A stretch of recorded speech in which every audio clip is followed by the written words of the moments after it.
My friends, a couple days ago, an important battle took place in Africa.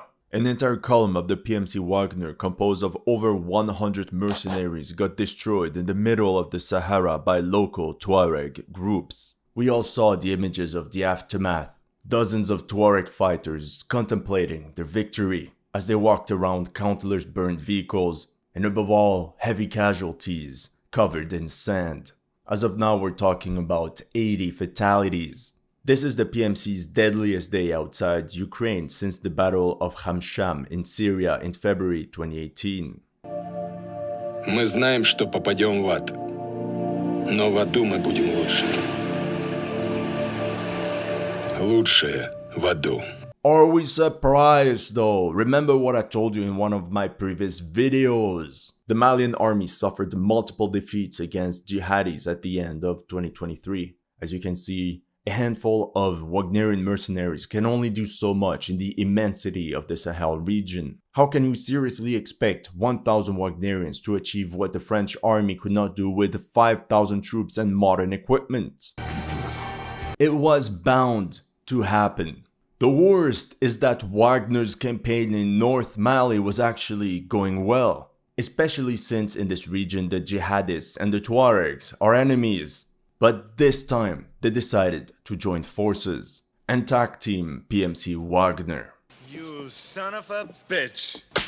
With that being said, I've been able to geolocate and pinpoint the location of some of the videos that were recorded. Contrary to what we read online, it wasn't one big ambush near Tinzaouaten that destroyed this Wagner column, but actually multiple ones across 40 kilometers of rocky desert wadis, where they got chased by very mobile Tuareg fighters. What nobody tells you is how Wagnerian fighters even ended up there. Put simply, the ecstasy of gold. I love gold! As you can read here, Russia tightens control over Malian gold. Publicly, they're there to decolonize, while in reality, they're just present to exploit the country's resources. In the end, the objective of the 13th Assault Detachment of the PMC Wagner was to capture a bunch of artisanal gold quarries in the north of the country, like this one, and this one. They dispatched this massive armored column there across the desert. And it's gone! Before we jump into the events surrounding the ambush, let's start with some background story. In 2015, Mali mediated with Algeria about increased autonomy for the Tuaregs of the Azawad region. As a reminder, Tuaregs are nomadic pastoralists that live across Mali, Niger, Algeria, and Libya. However, after the coup of 2020 and 2021, the new military junta in Mali not only demanded the immediate departure of the French military contingent, but also terminated this agreement with the Tuaregs. Here on the 24th of January 2024, Radio France Internationale reported, Mali ruling junta announces end with immediate effect of Algiers agreement. In response, various Tuareg groups assembled to form the CSPDPA, Cadre Stratégique pour la Défense du Peuple de l'Azawad, or in English, Strategic Framework for the Defense of the People of Azawad. It's funny, everybody talks about decolonization, but nobody mentions how the Malian army is perceived as a foreign occupation force by the local Tuaregs. After the departure of the French military, PMC Wagner filled the void.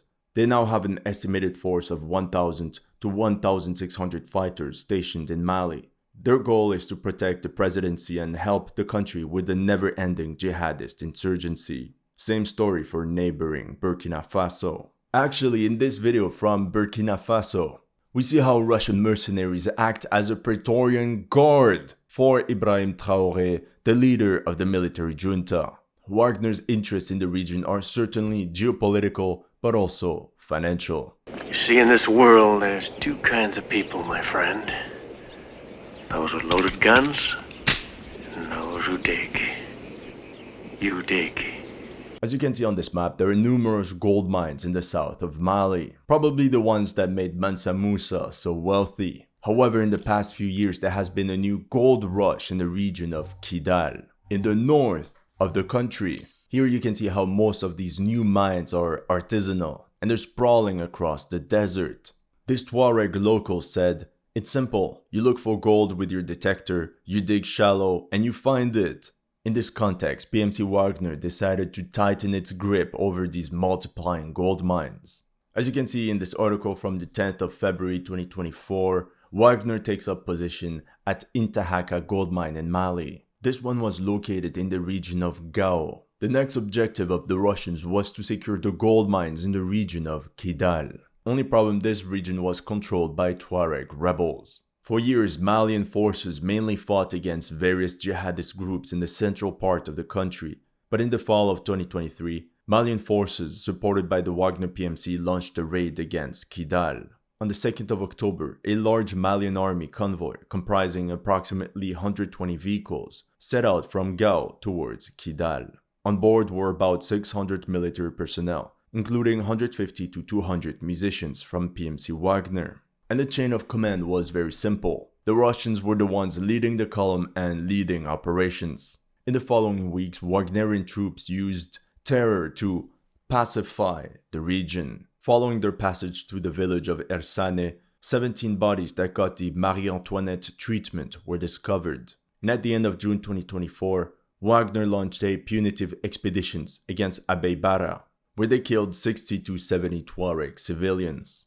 Due to these atrocities, people across the region simply fled the moment they heard Wagnerians were approaching. In a way, it was working. It would allow the Russian mercenaries to capture one gold mine after another without any resistance. However, this offensive and all these exactions led Tuareg militias to pull out their AKs from the sand. As they said, "For us, this war is existential." After the capture of Kidal and Tessalit, Wagner's objective was to take over the last remaining Tuareg strongholds, Inafarak and Tinzaouaten. From an operational perspective, from their base in Tessalit, Malian army units supported by the PMC Wagner would launch a surprise attack on both these towns at the same time.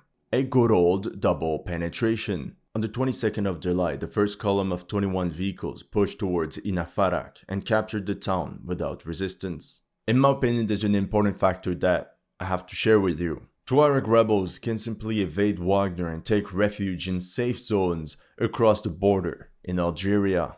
The same day, on the 22nd of July, a second column drove towards Boukhassa. In order to reach the town of Tinzaouaten, the Russians could not push straight. They had to zigzag through valleys across the rocky hills. This motorized column was called the 13th Assault Detachment. It was composed of 24 vehicles, of which 6 MRAPs. Every source mentioned that this 13th Assault Detachment was 80 men strong, but if we use the previous expeditions as comparison, this unit could be as strong as 120 men. The Wagner column took Boukhassa without a problem and stayed there for the night. They continued their march forward, and that's when, on the 23rd of July, the vanguard was halted by an ID explosion as they crossed Wadi Tamasahar. A wadi is some sort of desert creek or valley that is dry except in the rainy season. The MRAP that was hit was left behind as it could not be repaired. With that being said, it's obvious the Tuaregs made sure to focus their energy on Wagner's armored vehicles first. They simply carried on and continued their progression towards Tinzaouaten from a south-north axis, most likely using this desert trail that leads directly to this border town. The Wagner column was slowed down by constant hit-and-run attacks throughout July 23rd and the 24th. But by July 25th, this combined force of Malian soldiers and Russian mercenaries finally reached Tinzaouaten. They captured the town, but they quickly had to redeploy. Since around 3 p.m, fighting erupted in the outskirts. And let's be honest, it's not a coincidence. The overall goal of this entire operation was the capture of this large mining town located 3 kilometers south of Tinzaouaten. As a matter of fact, this place doesn't even have a name, it's just there on the map. Now, I managed to map out a large number of these artisanal gold mines. As you can see, there are many of them. All these sites present evidence of heavy digging, centered on pools of water required to wash mined materials. Now, the Wagner PMC was about to attack this large mining town.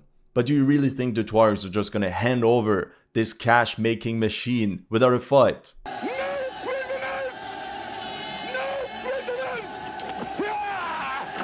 And and for this reason the Russian mercenaries met heavy resistance. They could not push further as they faced heavy caliber weapons and over 100 enemy fighters aboard dozens of pickup trucks. Fun fact, the Russian side of the story doesn't mention gold mines at all. And fun fact number 2, they claim it's actually PMC Wagner that repulsed an attack by the Tuaregs. I think all the evidence points towards the other way around.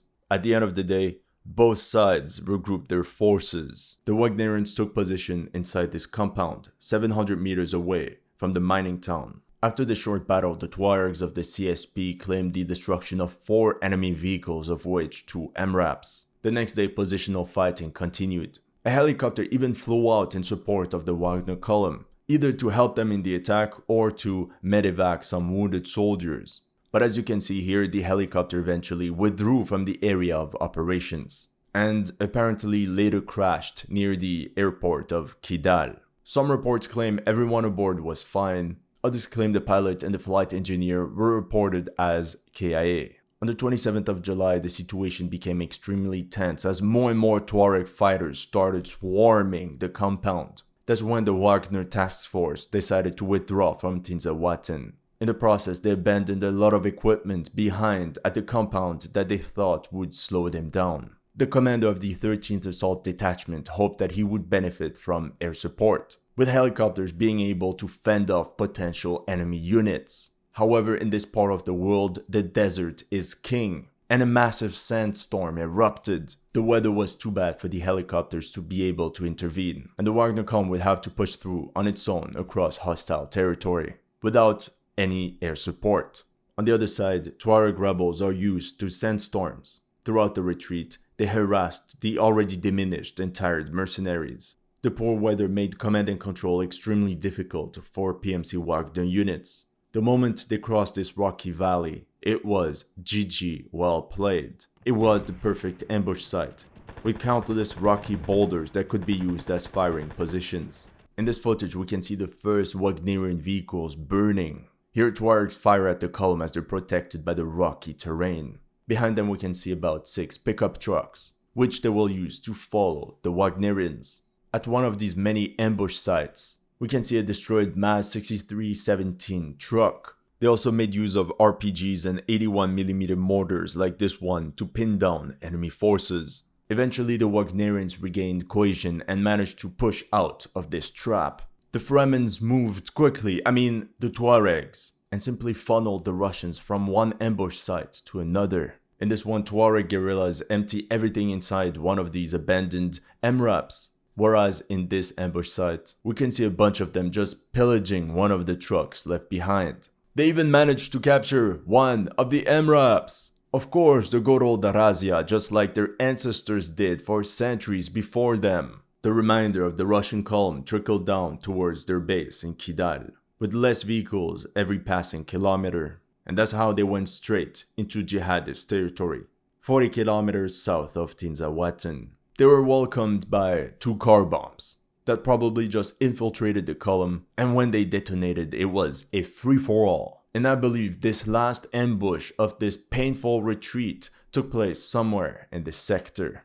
Although the Tuaregs and the jihadists of the JNEM are arch nemesis, this time they decided to collab. As the Tuaregs chased PMC Wagner units and pounded them hard from the rear, they also pushed them deeper into another fire bag, the one of the jihadists. This next video is very interesting. We see a fire team of jihadists equipped with AKs, and in the back a twin 14.5mm KPV heavy machine gun mounted on a pickup truck. Let me tell you, that's not something you want pointed at you. It can turn any vehicle into Swiss cheese within seconds. Even better, the fighter that you can see in blue is Sedan Hag Hita, no other than the leader of the JNEM jihadist group of the region of Kidal. His fighters are the ones that dealt the last blow on what was left of the Wagner column. We can even hear his voice as he gives orders in another video of the ambush. He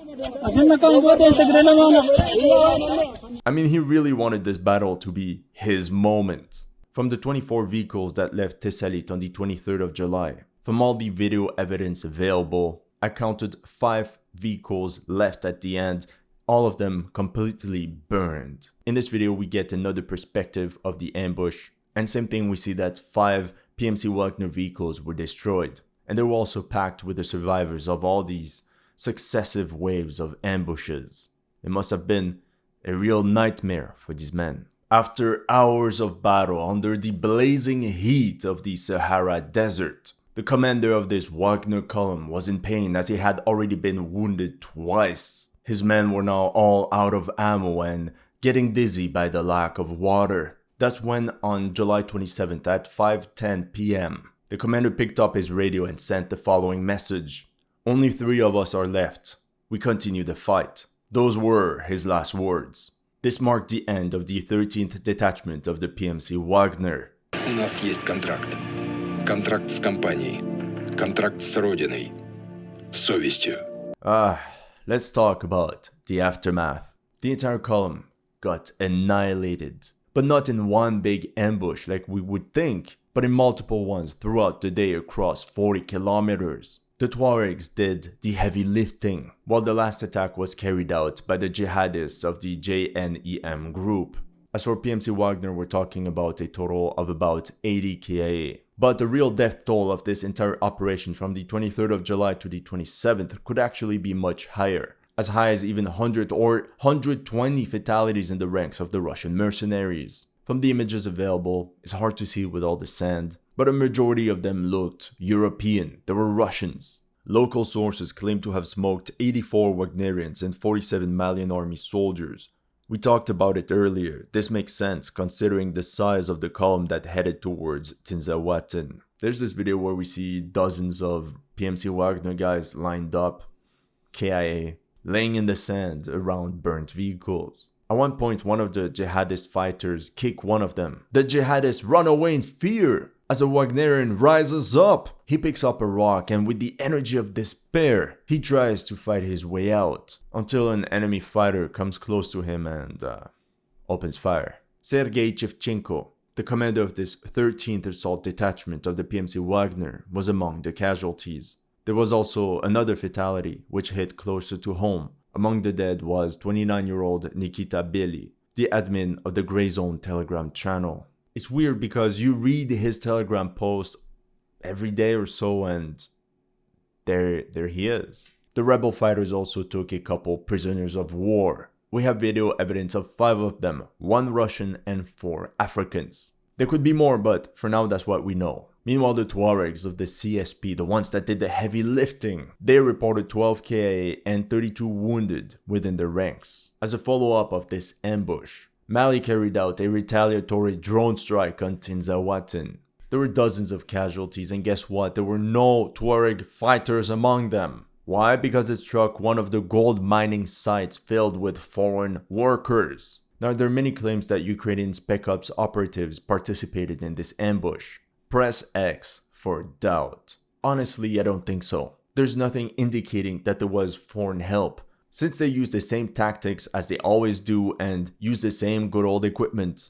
It's not as if we saw some Javelin ATGMs being used. Meanwhile, the Tuaregs from the Azawad region claim they fought all alone without Ukrainian help. It just seems that the Ukrainians jumped on the bandwagon. But of course, let's be honest, the Tuareg fighters are now expecting the wrath of the Wagner PMC, which could already be preparing a punitive expedition for North Mali.